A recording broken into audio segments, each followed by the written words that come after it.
And as people trickle in, we'll let them in. I put the link out there. I think some of it is the daylight savings being a little kind of throws people off. At least, um, yeah. I mean, it started with Janal's class this morning, communicating with people. We had a movement Mhm. class with Janal, and you know, so yeah, daylight savings is just an interesting thing. Yeah, I think it happens across the board, like Yeah, for yeah, everyone in some way. Yeah, yeah, yeah. some way or other. And the time, and now that we're kind of like a global community, in Peru, the time didn't change at all. And so it's changing in some parts of the world. So let's start with a breath, and just making a long spine, connecting this breath and harmonizing, and just expressing gratitude in our breath, relaxing our shoulders,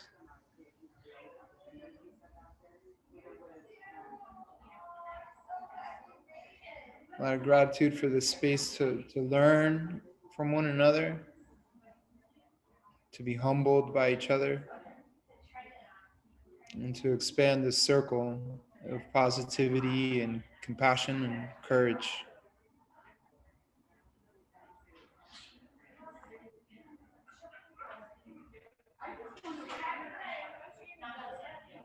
Very grateful to the ancestors, to this beautiful goddess that is the earth, and to learn from my friend Kate today, and learn about her path to cultivate more positivity in the world and in our community.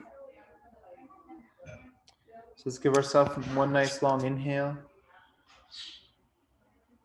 exhale, and gently opening our eyes.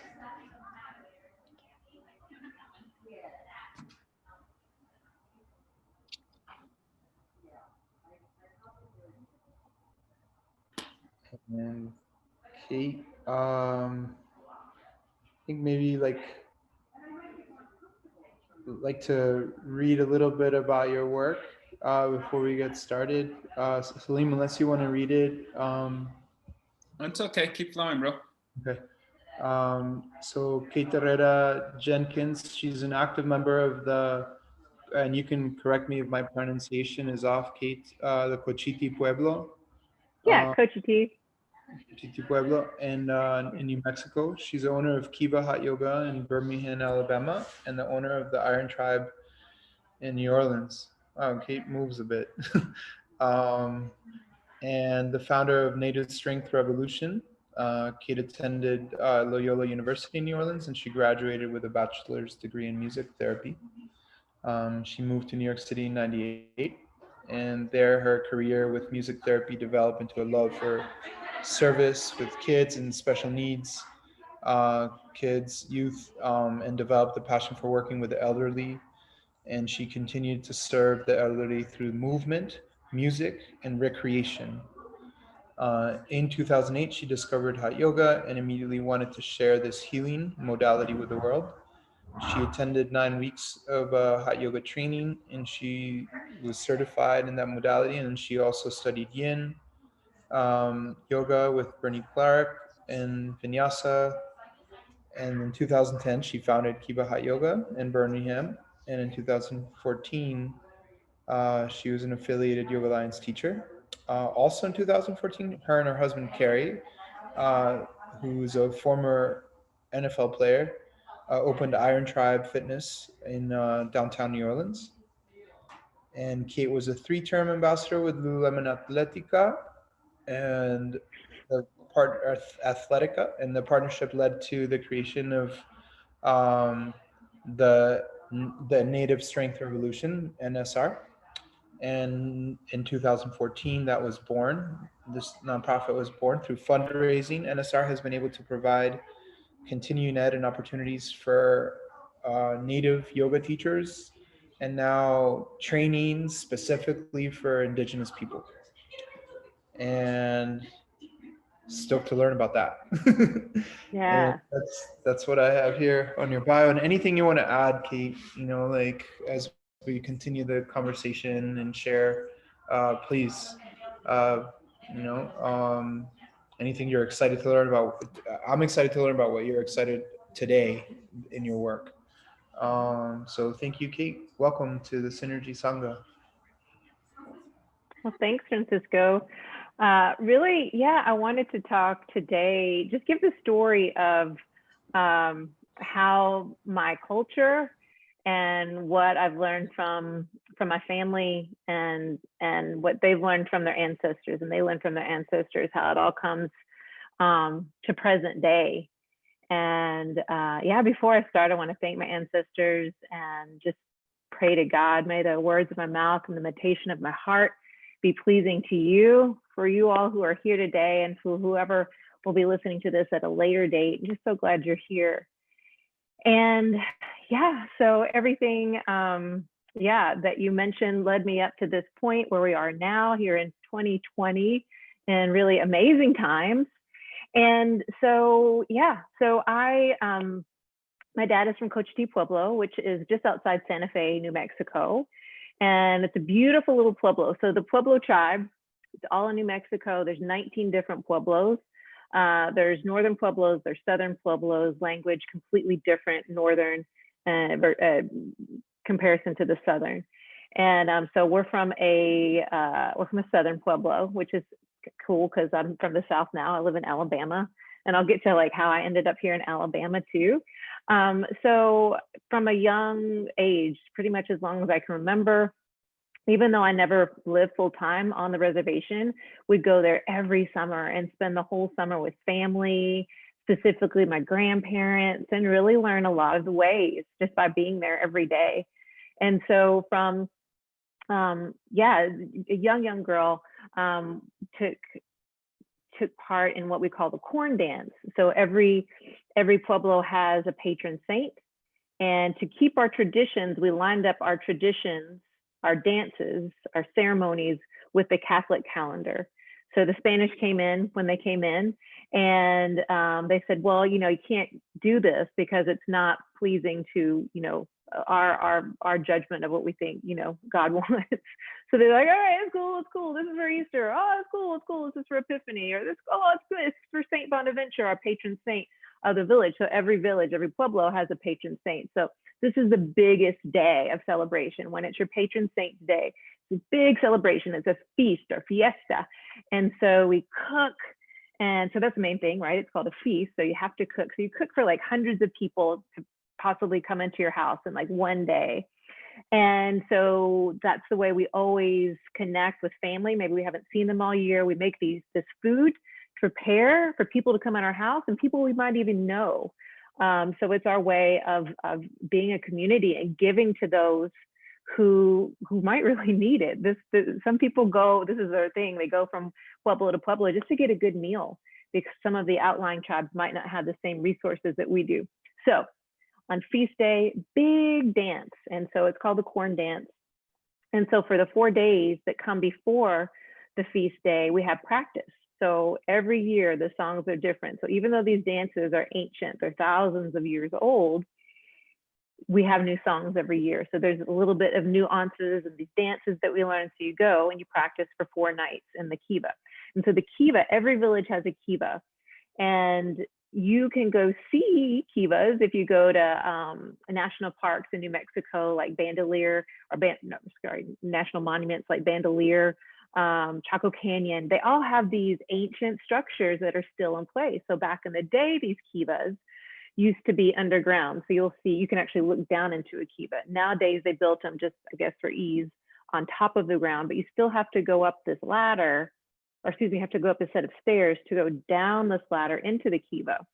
And when we get into the kiva, you're closer with spirit, because we believe the creation story is that you came from the earth. And that's another reason the earth is so precious to us, is because we were born from the earth. And so we're closer with each other, we're closer with spirit.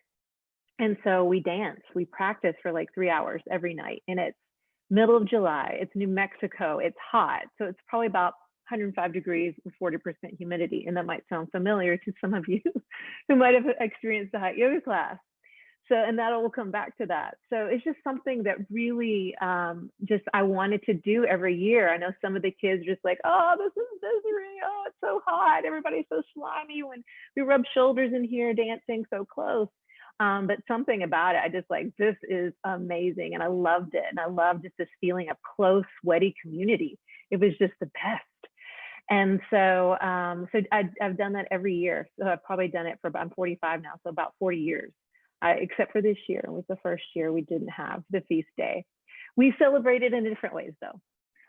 So anyway, so this has been such a close part of me, really, of who I am. And I've always invited whoever wants to come out to come out. It's open to the public as far as the day of the ceremony. You can come and see the dances.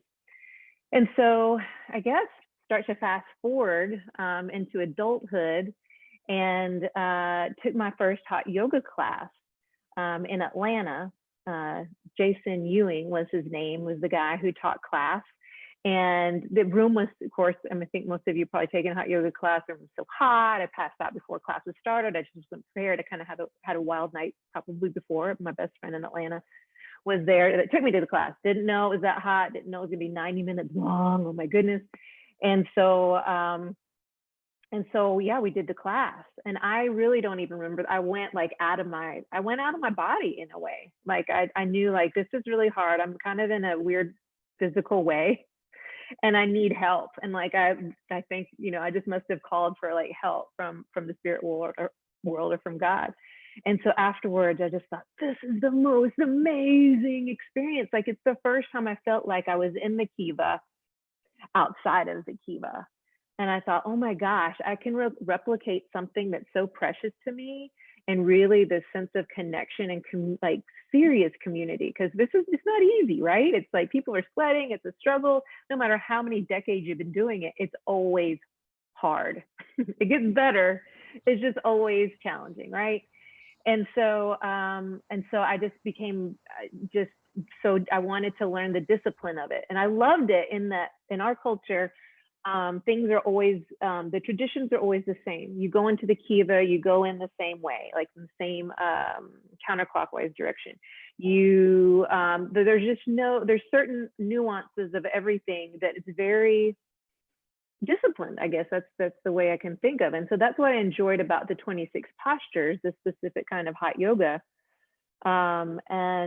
It really resonated with me. So from there, it was like practicing at the time. Carrie, my husband, and I had moved to Florida for a year so he could pursue a degree in motorcycle technology and become a motorcycle mechanic. So I just went to the beach all day and top spinning and practiced yoga like 9 times a week. It was insane. It was like, I knew this was like a very blessed time of my life, and I'd never have it again. So every day I was so thankful for that. Indeed it was. So I started getting this sensation in my body, and I thought, well, yeah, it'd be kind of cool to do something with this, but I don't know what. And then I started to get this heat in my hands, like every day. And then I started to like get this, like, I felt like balls of heat, of light in my hands. And then it became like little suns in my hands every day. And I was like, man, this is really bizarre. This is really like, what is going on? There's like something is calling me. And so I called my grandma, and I was like, grandma, like, what's going on? I was like, I have these suns in my hands every day now, every day. I was like, what's going on? She said, you're being called to be a healer. And she's like, I can't see what it is, only you can. She's like, I don't know if it's like touch or massage or having people move in a certain way, and that's what you're being called to. And I was like, whoa, that's wow. And so like when something like that happened, I was like, well, I have to follow this. Like I have to be obedient to that, whatever that is, obedient. Be thy essence of the one who calls. So I made the commitment to attend Bikram's teacher training in 2009. And I just went there, had my like nose to the grindstone, and I just did what I had to do to, you know, get so involved in a lot of the social aspect of it. So just really like dove in and learned as much as I could. And after that, created a yoga studio. Like it just was a no-brainer. I thought, well, this is such a gift that I've been given, this type of yoga. And I'd seen my husband like firsthand, like he played in the NFL for 8 years. He got to a certain point in his life after playing where he couldn't get out of bed. And that was really hard to see. And he was this super strong, just giant of a man who just like, I won't say worship because it's, but like almost like, you know, just, I loved him so much and I hated to see that.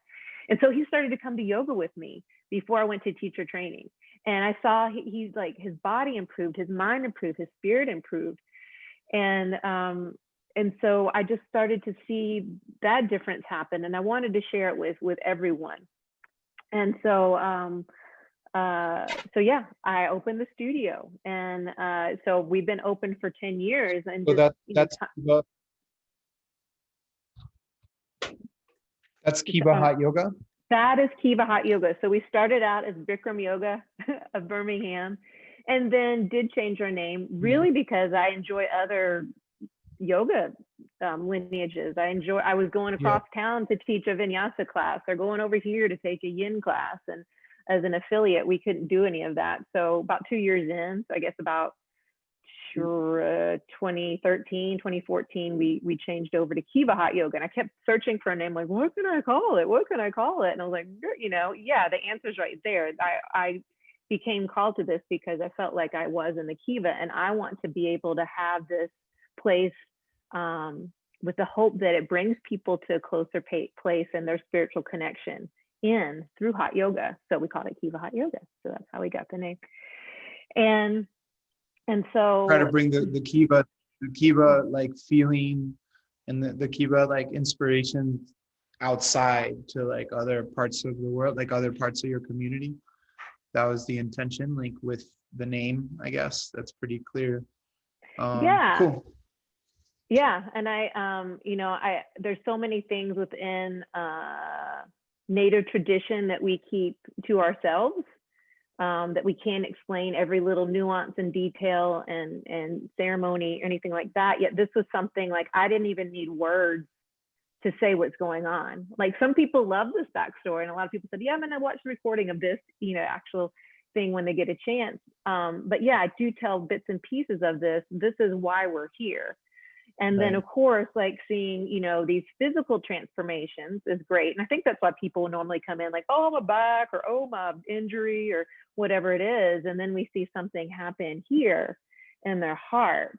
And that's the ultimate, like it's not something I necessarily like preach about every day. I just know it will happen. And I pray over this studio that it will happen. And I have amazing teachers who have an amazing spiritual life as well. And I think that's really what keeps people there. There's so many, we've only been open 10 years, yet still in that 10 years, there's so many different choices of what people can do for fitness, but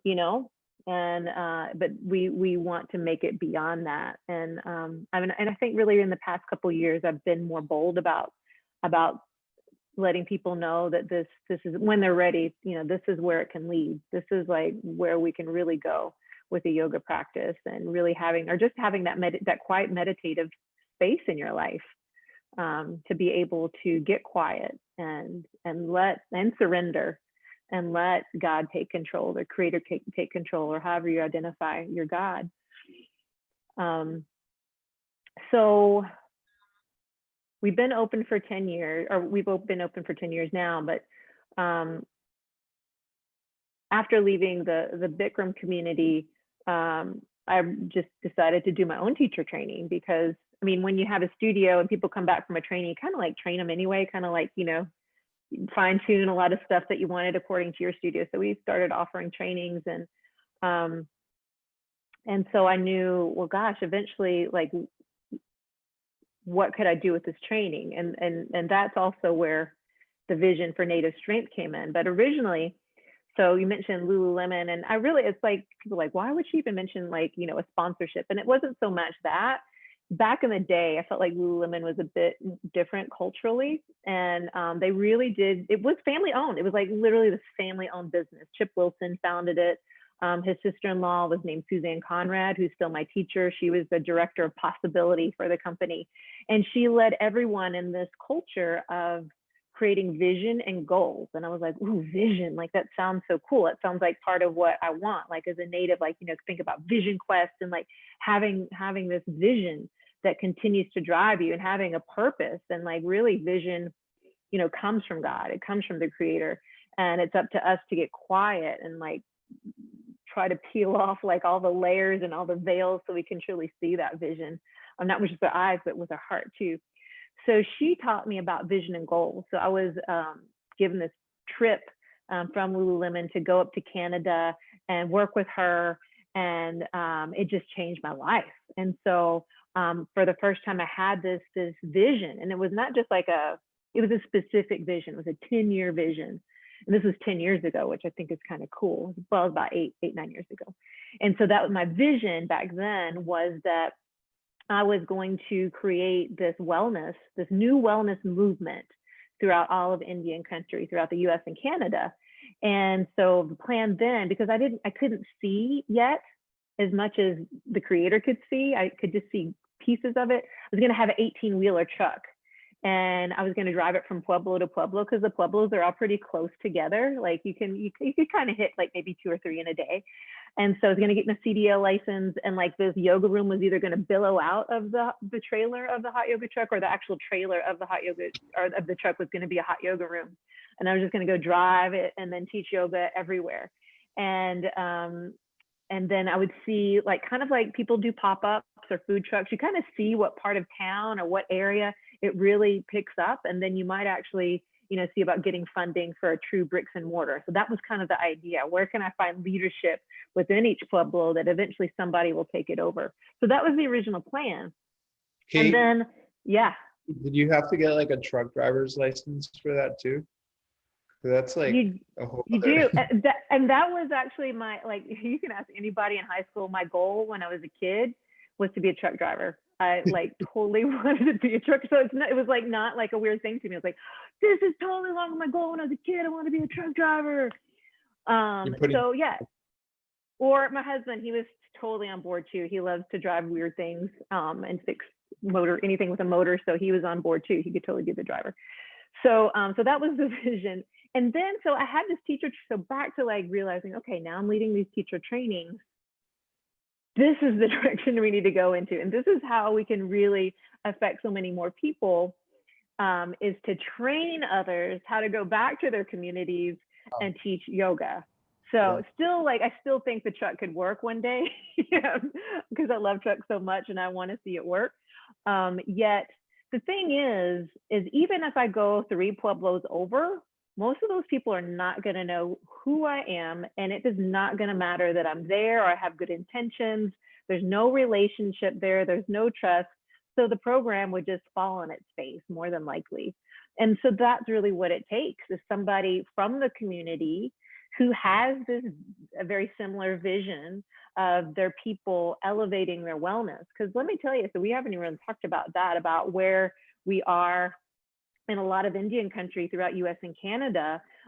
So I think a lot of people know, but if you don't, I mean, so much poverty, so much trauma, all kinds of trauma, not just ancestral trauma, but trauma from domestic abuse, sexual trauma, all kinds of trauma. Of course, chemical addiction, alcoholism, huge depression to go along with huge suicide rates as well.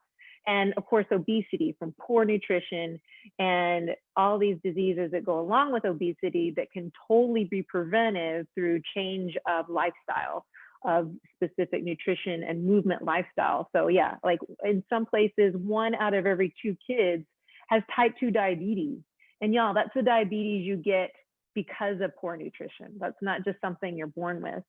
So because these kids, just like, and the parents just don't know. That's the thing, is they don't know. So that's part of our goal too, is to really help educate. So this is where we are in Indian country. And on top of that, it's 2020, we have COVID, and say like Navajo Nation, a lot of Apache in New Mexico and in Arizona, 30% of those homes have no running water. So to stay healthy during a pandemic, extremely hard. So so there's a lot there's a lot that they're dealing with that is not so much in the national news. I think there have been some stories that have covered it, but it's not a sexy story. It, you know, I think for a lot of people who are non-Indian can bring across feelings of guilt, which who wants, you know, really to face a lot of that. Yet, with everything that's happened this summer with social rights, I really do feel like it has given us a bit more courage to share our story too.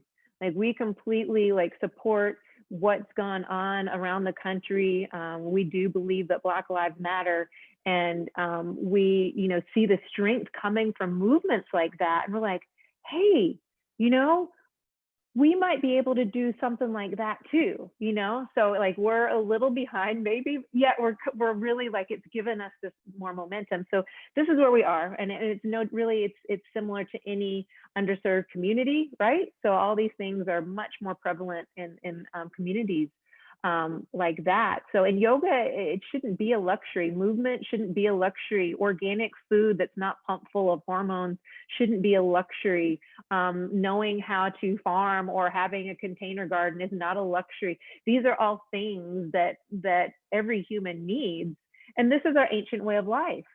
So we go back to ancient Puebloan culture, and you can take a snapshot of what that was like. And we were moving.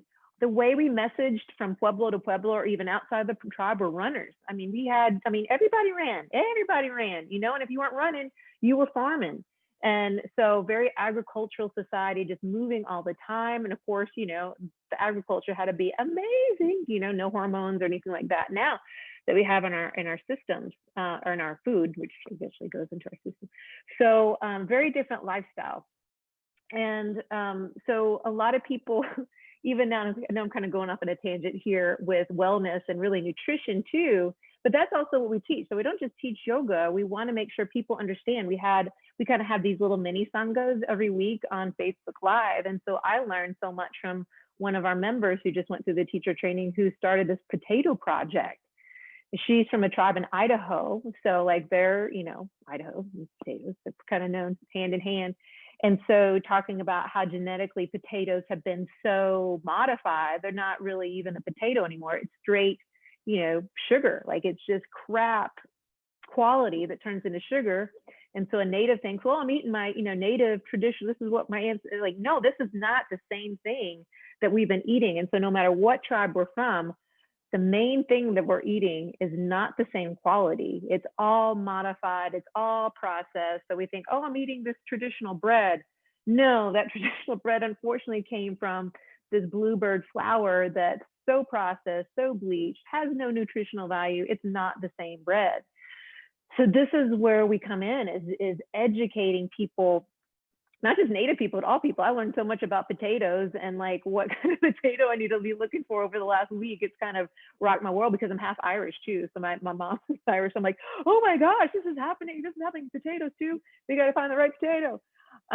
So we want to make sure people are educated.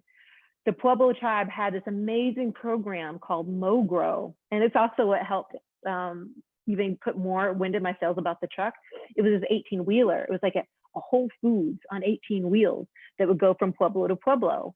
And they would have organic food. They'd have amazing, like good grains, like ancient grains they would sell on the truck. And every time the truck was there, nobody from the Pueblo I ever saw went in there. Only the people who were non-native came to the truck that lived in the next town over, because it wasn't as far as going to Santa Fe to Whole Foods. Because it was more expensive, the people who lived there didn't understand why they should pay a few more dollars for the food that this truck offered versus, you know, going into town and you know, buying a 50-pound bag of white, you know, bleached flour. They didn't really understand that. So that's where we are now too, is really educating. And we're learning along the way too, is that, yeah, we think we're leading a very traditional life, yet so much of what we're using is either inaccessible or because it's like that strain of seed or whatever is hard to find, or it's just really hard to get to the good stuff. So we have this collaborative now, and that's kind of going back to the teacher training of like, we have to find people from all different communities who already have relationships, who are already kind of like that kind of weird person. Oh, like, oh, there's Kate with her eating her weird, you know, whatever that vegetable is we've never seen or whatever that thing is. So it's always somebody who like is appreciated in their community, yet the community knows they're up to a little something a little different. And so as with any community, as I've discovered in the Bible Belt, when you bring in a new type of movement like yoga, people are like, oh, I don't know. I got my own beliefs, and like I don't know if yoga aligns with, you know, like here, you know, in the Bible Belt with my church, or in the traditional Native communities, like, oh, I don't know if this really aligns with our traditional ways. And so it's educating in that way as well, is that, hey, this really is just a form of movement where your body, your spirit interprets it how it may. So within my classes that I teach at the studio, it's you know, we don't chant or anything like that. We leave it open for people to really have that time with the spirit on their own.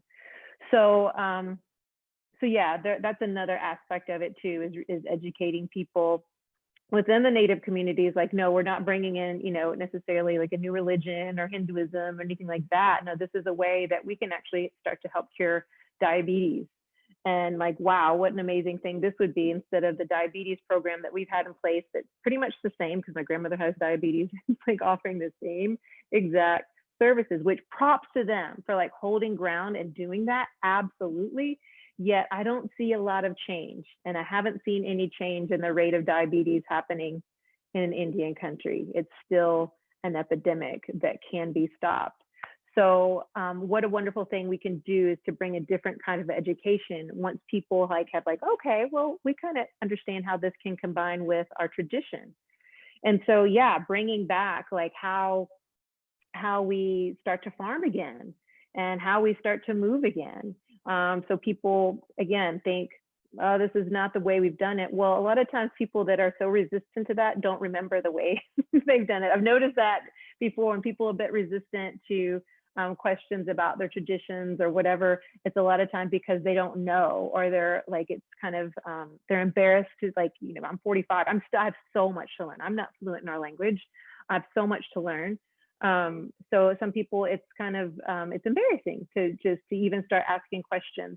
So that's really where we want to just go ahead and be proactive and like get the information out there. Okay, we know what your arguments may be, and this is why yoga is going to be can be revolutionary within a community. That costs no money. You don't need anything. You really don't even need a mat. If you have a mat, great. If not, we'll get by. I know you've got an Indian rug at home. You can just bring that out and you'll be fine.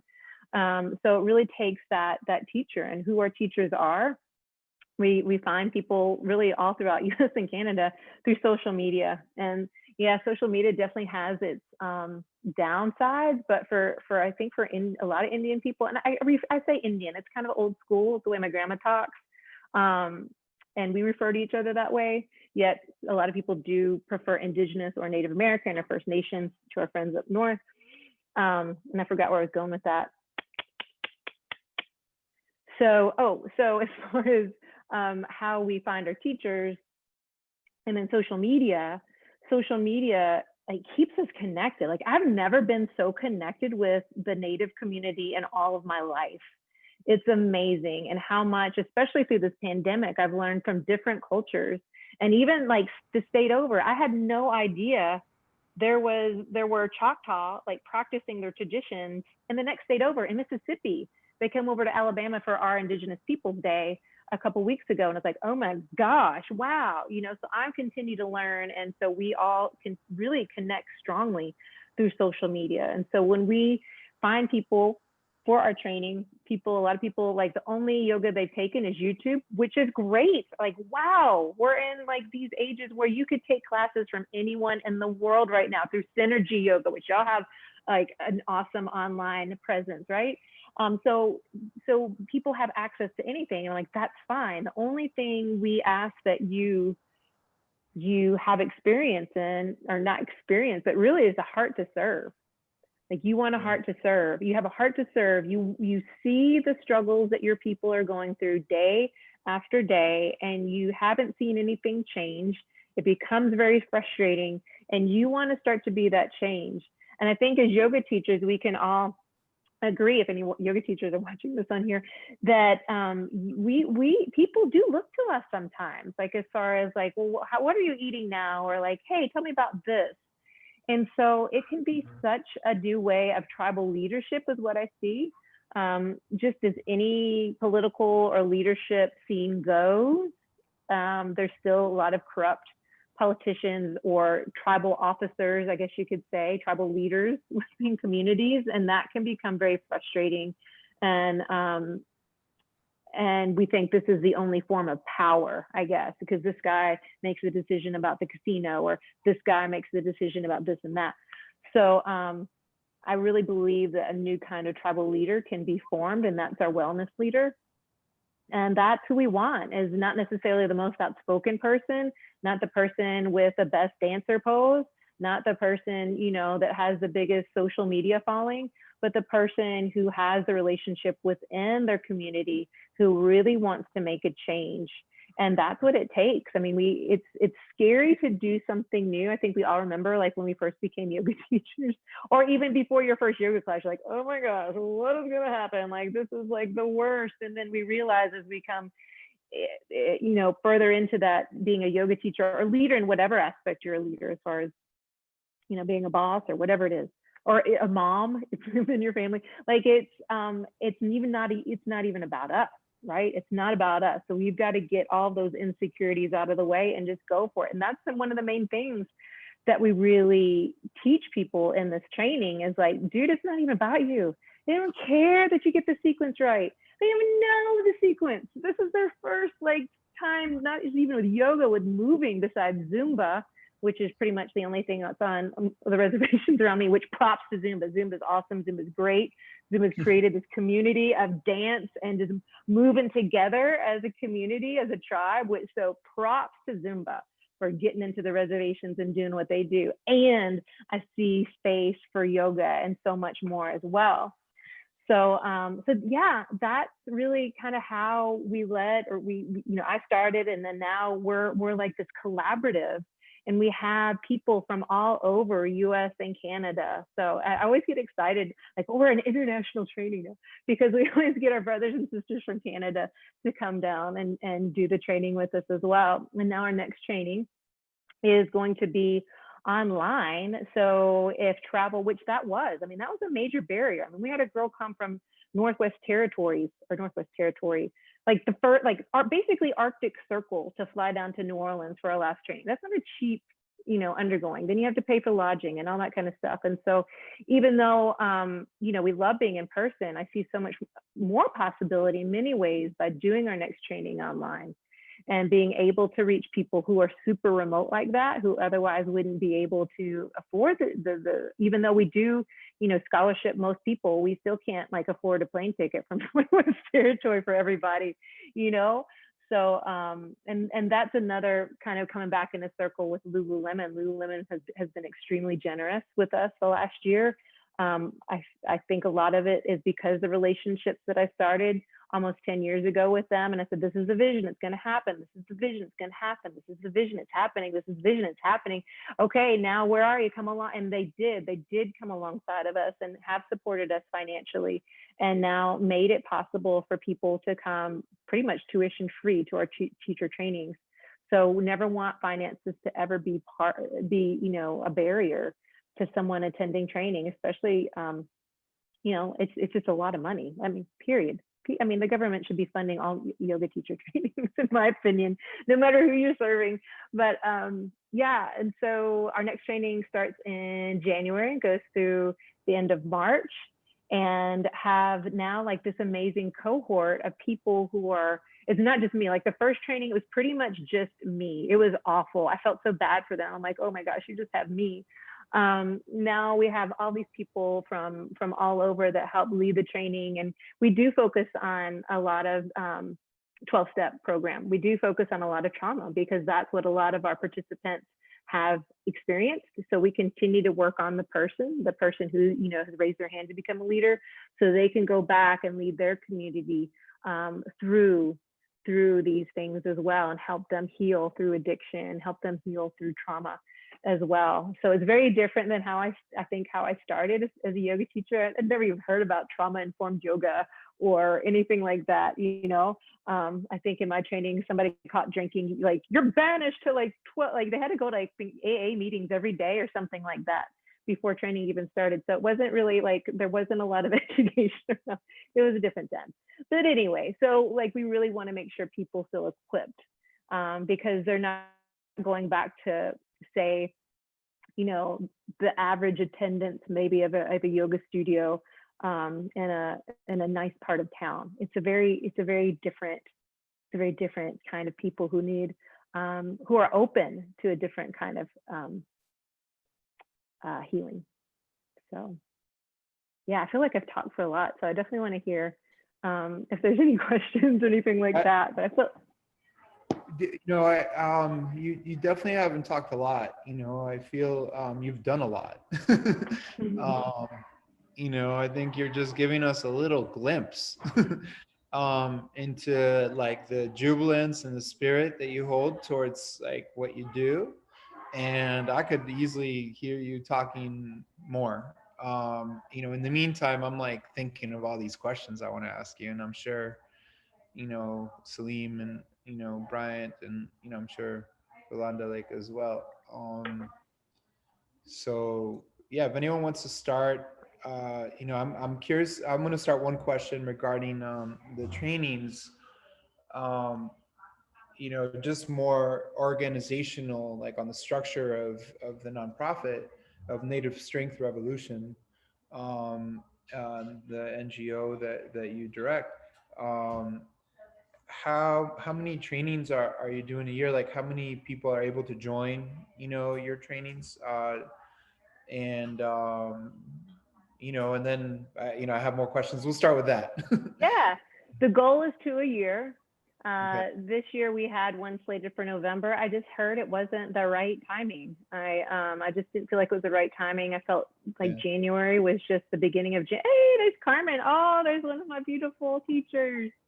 I just felt like January was really the right time. And so, and also I wanted to make sure we're not just going to throw everything that we did live onto online. I realize a lot doesn't transfer right from a live context to a Zoom context. So I've attended trainings that are via Zoom, like, this is what I loved, and this is like what we might do differently. So you just felt like it took a bit more, and we're still working on how that's going to look.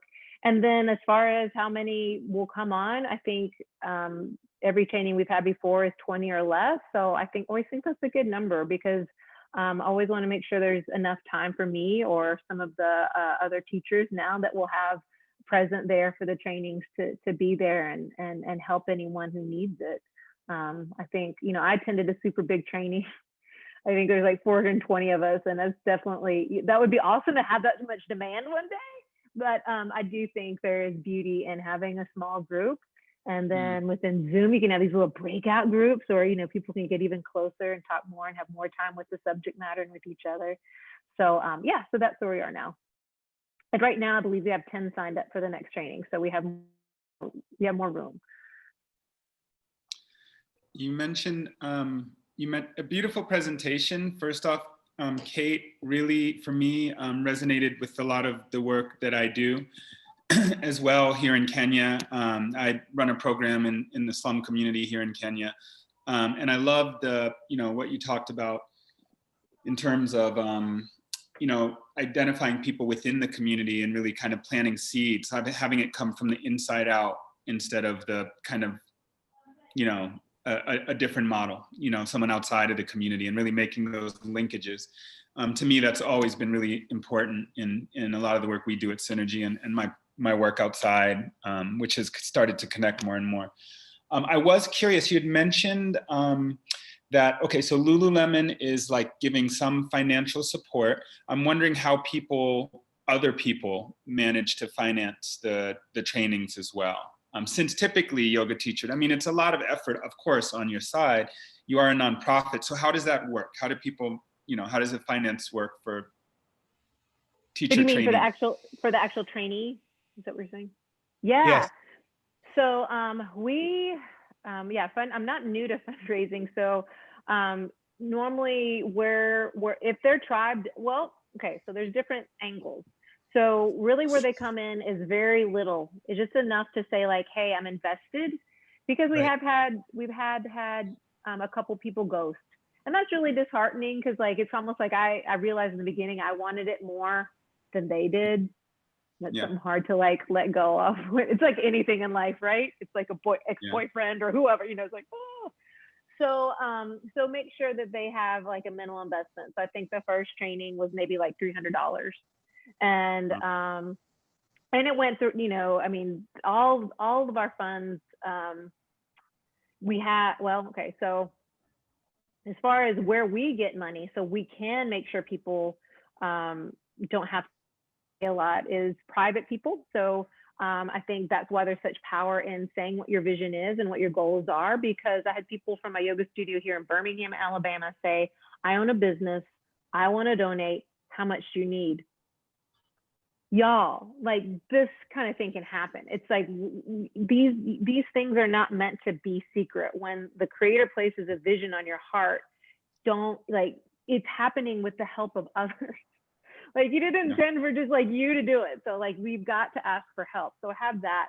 Lululemon, another program called Reclamation Ventures, led by Nicole Cardoza, which I highly recommend following her. She's an amazing person as far as in the world of social justice and yoga and wellness, and making sure wellness is accessible to all people, especially people who are brown and Black. And so we do tell them what to expect. Like, hey, this is start saving money for a plane ticket. And this last time they stayed in a hostel. Carmen's on the line, so she stayed in a hostel. I mean, it wasn't like the creepiest hostel. It was like I went and checked the place out. It was really cool. It was really nice, actually. Nice. Welcome. Yeah, I checked because like you think hostel in New Orleans, like, oh, yeah, it could be bad. I know there's some bad ones out there. The first training, they all stayed in my house in Birmingham. So I had another car available, so some people could drive another car. I could drive people in my car to the studio. We did a lot of the stuff right here in my home, out in the backyard. So it was seriously like we were literally in the grass. It was like that was grassroots. Like as far as starting out, we were literally in the grass starting. And then this last training was New Orleans. And the next one I really wanted it to be out closer to where my reservation is. Yet I do see online being great. So what they were responsible for, we helped them. Like, this is how you can help. Like, let me know. And if something happened where somebody's just like, man, there's no way, we'll find a way. We're going to help you out. We're going to find a way. And then there are links that they could use where people could start to donate towards them. And I just I'm nonstop. I will never stop asking. So I don't I'm always asking. And I try to show by example, y'all just ask. All I can say is no, they're not going to judge you. Just ask and, just keep asking. So, and yeah, again, if people couldn't find all the money for the housing, we made sure that they were taken care of. So there are a lot of silent people that just wanted to donate that literally popped up. We got the word out there hey, how can I help? I'm not a yoga teacher. Hey, I'm a yoga teacher. How can I help? I'm not indigenous, but I still want to help. How do I do that? So we always want to make sure we utilize everyone who raises their hand. So yeah, for this training, I think we're around 300 for each person to join. Again, if 300 is too much, all right, can you do 30? We'll figure it out. And a lot of times it's the first time they've asked their tribe for assistance too. So and sometimes it can be hard. And again, sometimes it can be a very political situation. You're oh, I still have to ask them. We're well, that's all right. We got you. We'll figure it out. Or I'll ask them, for you kind of thing. And I start to learn different nuances amongst different tribes. It's kind of interesting. Yeah. So, but that helps me because, eventually we want to be able to apply for more grants and government type of grants and that kind of thing too. So I'm still learning. So I still like to be very involved with the finances part of it. But yeah, did that answer? It's great. Kate, I have a question. I mean,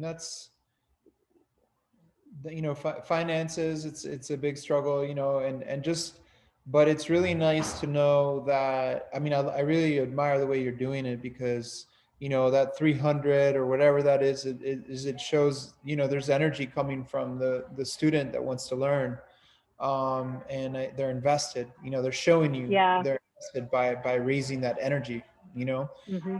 and uh, and then just on a visionary kind of aspect of the professional development of the teacher. So like, whether some of them are as then they become trained, they're teaching yoga, and then they're able to go teach as a job, and cultivate resources to bring back to their home, through that job. How, I know that part, through Salim and I do teacher trainings, and that's definitely part of our curriculum, is how to help them to cultivate that vision for themselves, and cultivate that space to be able to sustain themselves as a professional in that field. So I'm curious, and I know you're really creative, so I'm sure you've definitely thought about this, and I'm curious to see what you're doing, or how you're kind of working with your teachers that graduate your program. Yeah. The intention, and Carmen's on the call, she was in our last training. The intention, we ended our last training, I think it was the 17th of March, somewhere around there, right when all of this happened. And so the goal was to really see if people can get out into their community and start teaching classes, we'll pay you. Oh wow! And So so the grants are also like, the grants are they're continuous. It's like they bring people to the training, train them, and then oh yeah, it grow. doesn't stop at the training. That's just the beginning. So that's the intention is, and I know people, it's been a challenge because a lot of tribes were not gathering. I mean, all the pueblos are still in lockdown. You Yeah. can't go in unless you actually like have a bed there, like that has your name on it. Because I have a Right. bed at my grandma's, but doesn't, so it's just like I haven't, we're not gathering in the same ways. And I can only speak for my village or my pueblo, but a lot of those gatherings that we had planned are not happening yet. The idea is, and I'm glad you're listening, Carmen, is for us to continue to teach our online classes and get paid for those. Like, whoever comes. And, we find that whatever that medium is, whether it's YouTube Live or Facebook Live or Instagram Live, and doing that, because I want to keep everybody moving and going. And another thing is continuing education. I think we all can agree that, your initial teacher training is just like the bare bones, right? And so there's so many specialized things that come into play that we need help with. And I specifically think it's trauma-informed education as a yoga teacher, and addiction training as a yoga teacher. And because so much good work has already been done with that. And so like, who are we to reinvent it? I think there's a lot of our own nuances that eventually maybe we will have our own kind of training to do that. But, like Nikki, what's her name? She does the Y12SR 12-step yoga program. Just love her to death. So we want to make sure if there's a training we want, like we funded, I don't know, maybe five or seven people to do a youth yoga training through Vinyasa Yoga for Youth up in Saskatchewan. And they have we have a relationship with them already because they're very involved in their Indigenous population up there. So that's the thing. Like if our people come on board, like that's not it. Like we're having a Zoom tomorrow night. Like, hey guys, where are you? What do you need? What, how are things? And like, it was even, at the beginning of this, okay, it's already hard to teach your first yoga class. And I know now your first yoga class is going to be online. Like, here's some pointers for how to lead a good online yoga class, kind of thing. So I always want to make sure people understand that and in so many teacher trainings are like, boom, you're done. We've got your money. Now go and teach. Good luck. Right. And I want a family. I want a community like y'all. I mean, y'all are an amazing community. That's where we see it going, is that we continue to learn from each other. And that's the thing about this training. Like we call it Indigenous Vinyasa training. I don't teach anything necessarily Indigenous. It's Indigenous because of the group that comes together and how much we learn from each other. Like that's the beauty of it. Like, whoa. I mean, even though we're all Indigenous, so many different ways and so many different beautiful ways that we learn from each other. So that's what makes it pretty amazing. Yeah, no doubt. Does that answer? I definitely, yeah, Kate, and I definitely want to put it out there.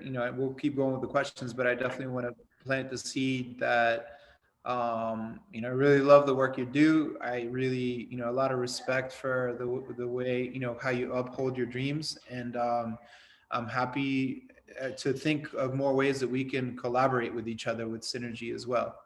And maybe this song is like the first step, just to listen to your story and what you're doing. And for me personally, it's like to really listen to your story starts to move the creative energy for me. It's like, oh, what can we do?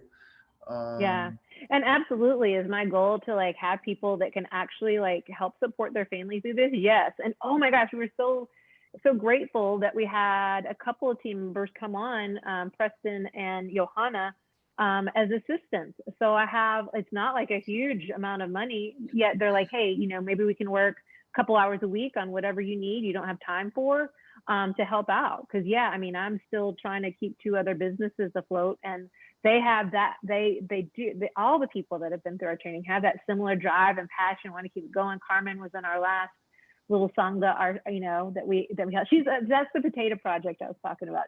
oh, nice. Yeah, she's a awesome science girl. So, but yeah, I definitely You go want to to make sure. Peru. Sorry, we have the potato festival down there, the largest Carmen, variety let's of go. potatoes in the world. We're going, Where Carmen. are you at? Where are you at that you have the potato festival? Right now, well, I'm from Peru. I was born there. Oh And yeah. that's where my family lives. But at the moment, I'm in Northern California. Mhm. But I'm going to Peru in April. And yeah, we love the potato. It's like we have a potato festival, and the festival of the Pachamama Yeah. gears around the potato. It's the largest Mhm. variety of potatoes in the world. So you should Oh yeah. definitely. I want to hear more Oh, about what for you're doing, sure. but I'd love for you to go down south. I would love to do that. Yeah. I think Northern California, that's where we grew 21 different potato lines up there, and that's what we're looking at right now. So yeah, cool. Yeah. It's really happy.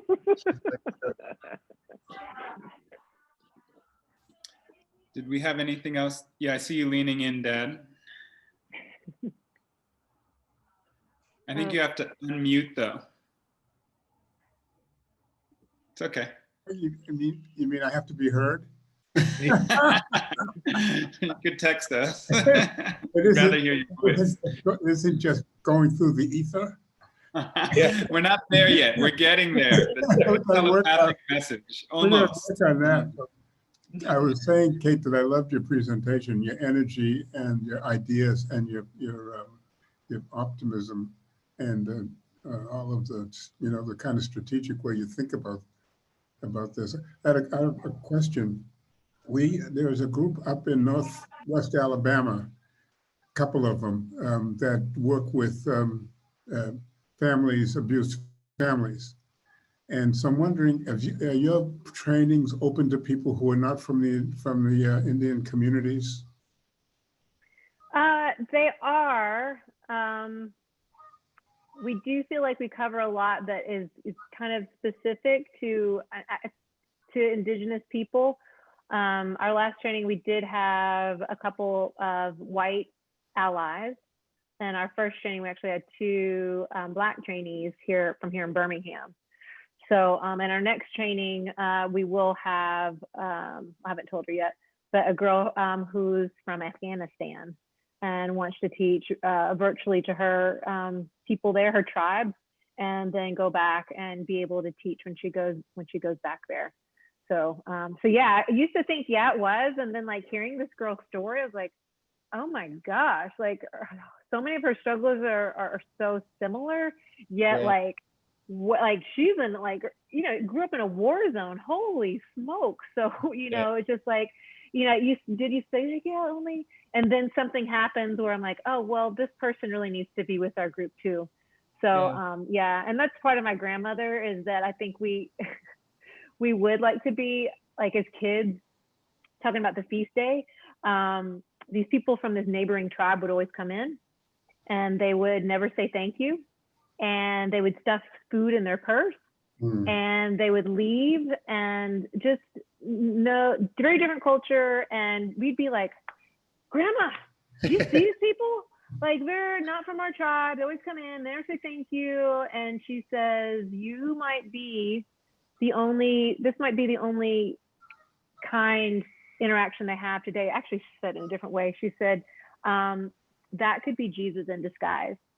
And that person, you might be the only love that they see today. Specifically, I don't know why I wanted to filter that. That's what she would tell us. And we're like, no filters here.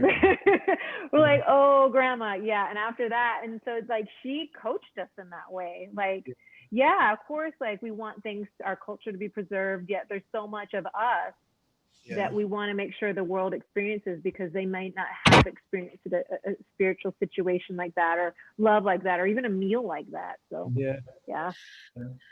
I love. It'd be okay if I gave your name to a couple of people.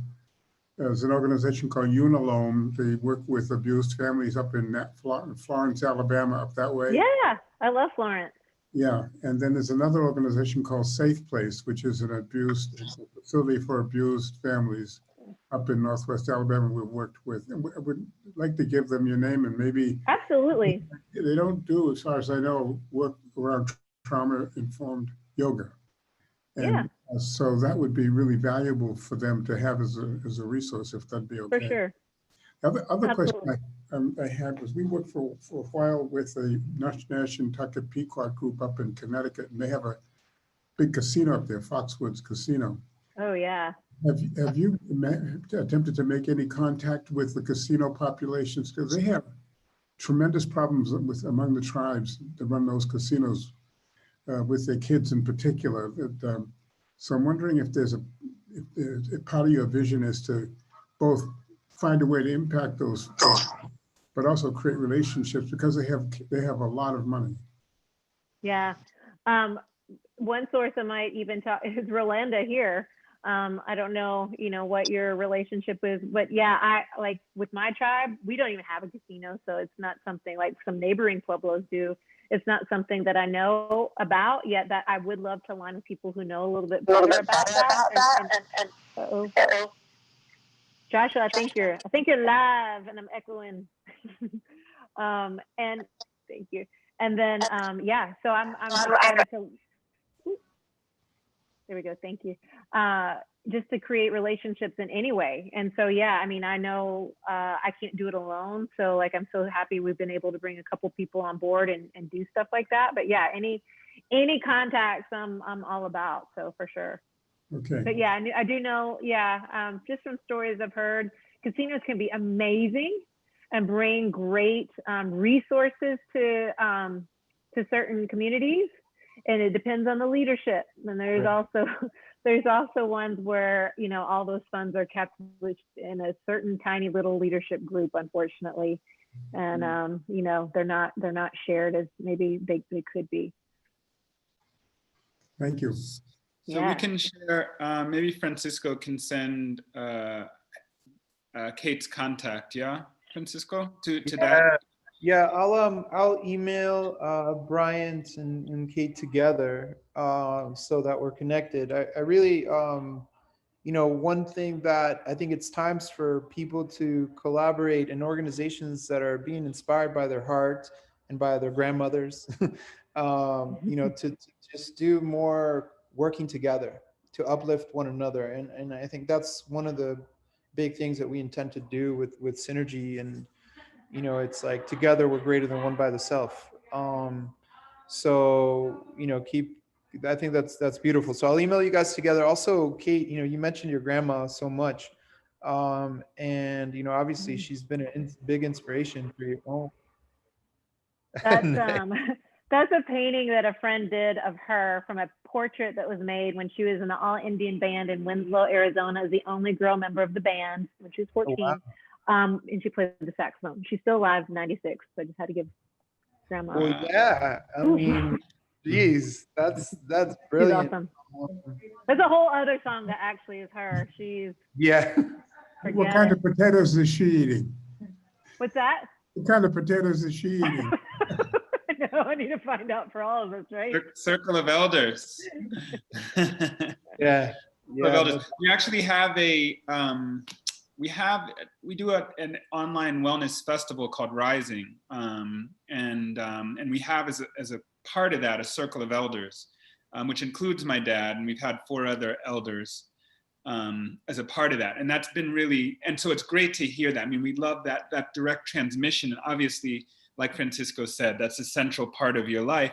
I think it's a central part of what it is to be human, is this connection of, intergenerational connections that has been, I think, and I observe, has been a bit sort of compromised, I'd say, culturally, or has been sort of lost, or maybe a connection that we're looking to help reestablish in some of our work, and is clearly an important part of you and also, the indigenous community. So just kind of riffing off that, when you talk about an elder who's still around, who has stories from, from a century, essentially, and specifically on an indigenous community, that's amazing. Like, we'd love to engage her. I don't know if she's interested in doing stuff online, but I'm putting it out. I'm putting it out. Get grandma on board. Let me know what questions you have. The only thing is, she's hard of hearing now. It's such a bummer. What if you did something with her? Is it possible? We can talk yeah, offline. Possible. Yeah, yeah, definitely. Not letting go. Well, I really like, I find that a lot of the people that I really love to listen to speak have a lot of humility and reverence to their elders, and I think that in a way, one of the reasons we're bringing this to light is that a lot of that is being lost. Like asking our elders for questions, people ask Google now more, and their elders. So it's like, how can we maintain that as part of even our teacher trainings? Like having elders as staff in our training. That's something we long to with the synergy trainings is, we've talked Salim's auntie, having her on staff at the training, and Bryant, because we feel that that's just really important and essential. And, I listening to you echo your grandma often, and then creating the space for people who take the trainings to talk about that, their elders' experience in their life, and to just keep echoing the importance of that, and the humility that comes with that, Yeah. And that's the thing is these stories, even if it's not your own grandma, are so important because, right. I mean, we talk about the urban Indian culture and people whose parents didn't grow up on the reservation, or say, for instance, my dad who went to boarding school, and there are a lot of people in my generation whose parents did go to boarding school, and so much of that was cut off. Right. Like they were told not to do that. So it's like almost this embarrassment of like, I don't know, or find out for, people that it's really, yet now there is this reclamation, and it is people of my generation and younger that really are learning. And yeah, it's just like, okay, yeah, I'm not fluent in my language yet. Now I'm starting to find, and there was this thing too, unfortunately, they're like, oh, we don't do that on media, like we can't write it out, or it's not traditional to have it on a website or whatever. And I'm like, dude, well, we got to do something.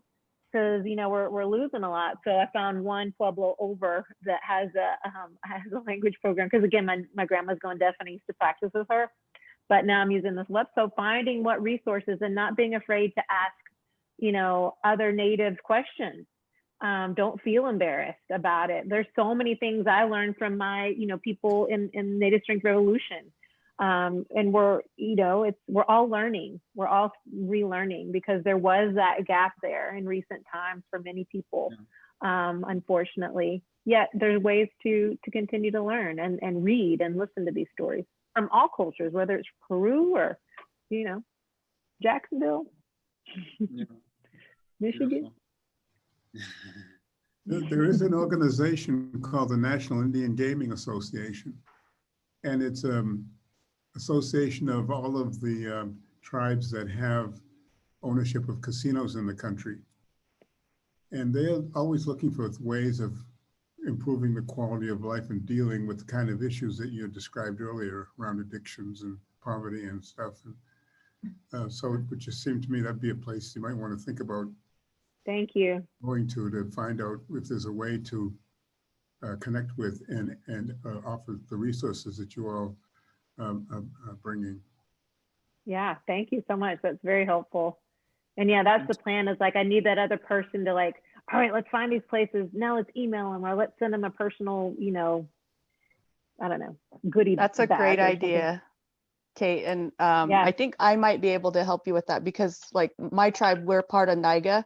Like our tribe is considered part of NIGA because of Right. That's our casino. And one of the things that they've been finding, especially with the MMIW, the Missing and Murdered Indigenous Women situation that's coming to light, is that our casino actually plays into that whole missing and murdered Indigenous women thing. And it's really sad because, you know, we're looking at the casino as a source of uplifting us and giving us revenue, yet at the same time it's creating more sex trafficking, more drug trafficking right in the heart of our communities, our reservations. And it's having like a ripple effect on our communities. And that's the tragedy of it, you know, of something that's supposed to be good for us. Exactly, this is an issue. And a lot of the tribes are losing this next generation because the kids frequently feel like they have money and they don't have to study, for example.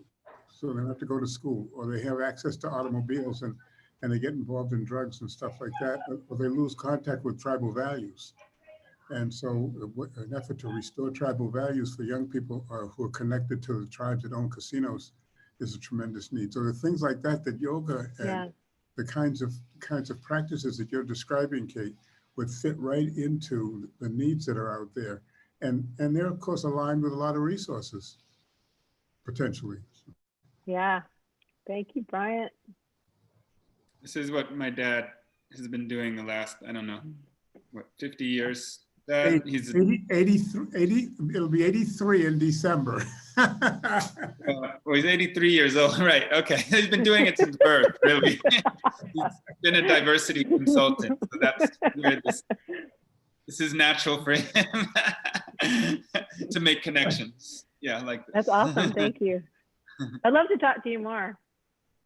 So Salim will exchange information. Yeah, awesome. Yeah, Yeah. we'll keep the conversation going, and Carmen, I also I look forward to meeting you and talking more about potatoes. You know, and I'm eating some purple potatoes right now. Yum. Nice. Nice, that's cool. Yeah, you know, I think this plants a lot of seeds. You know, your presentation, Kate, really grateful for you taking the time to talk to us and share the stories. There are so many more stories you could share, I know, just from like the glimpse of what you shared today. You know, I think I'm very motivated and excited to keep this dialogue going outside of this online presentation today, the Sangha presentation, and talking more with Brian's guidance about different possibilities, different grants, different, you know, I worked with a nonprofit for many years, working a lot with Native communities in the United States. And, you know, kind of bringing them to this circle as well, so that we can engage them in the conversation, and different, you know, people and Native people in Hawaii. One of our circle of elders, Tumu Nale Aloha, she's considered the queen of Hawaii because she maintains the language, the stories, and a lot of the dances and traditions. So involving her as well.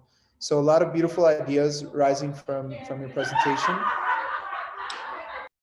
I'm in the middle of leading a retreat in Northern California, so you hear a lot of the laughter in the Sounds background. like it's going well. Yeah, they're having a good time.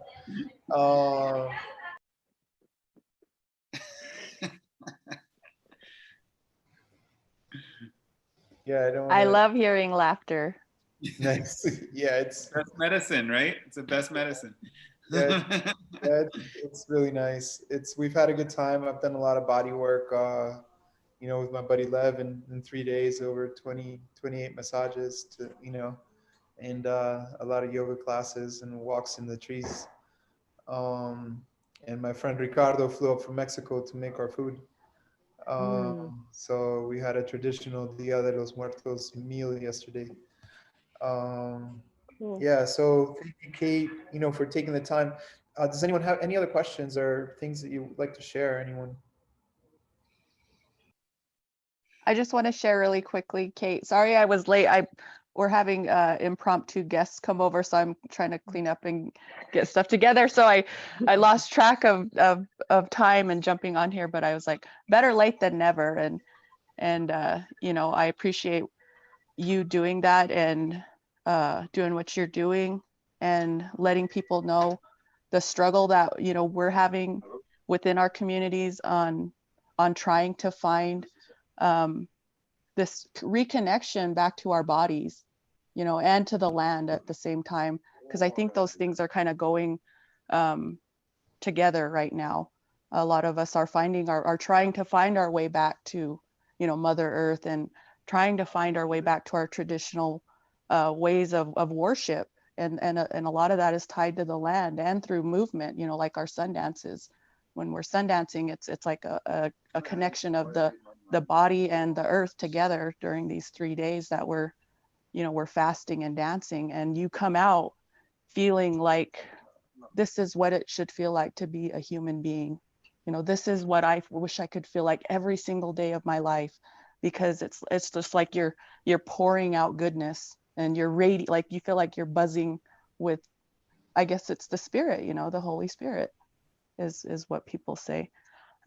So yeah, and we have a long road to go to healing, yet at the same time as we're gathering these networks within, with all of you guys that are here today, listening to this, we're doing that, and it's gonna, I think it's gonna be awesome when we do have 480 indigenous people or teachers or wanting to teach indigenous communities this movement. So props to you, and I love you, and I'm so thankful to you. So just wanted to say that. Thanks, Carmen. Love you too. Oh, so good. And this is what makes it just so much worth, like, wow, seeing her and seeing her beauty and knowing your story and like knowing your struggles and like seeing where you are and seeing the amazing leader that you are too. You're already all of that before the training, and it's just an honor to know you now.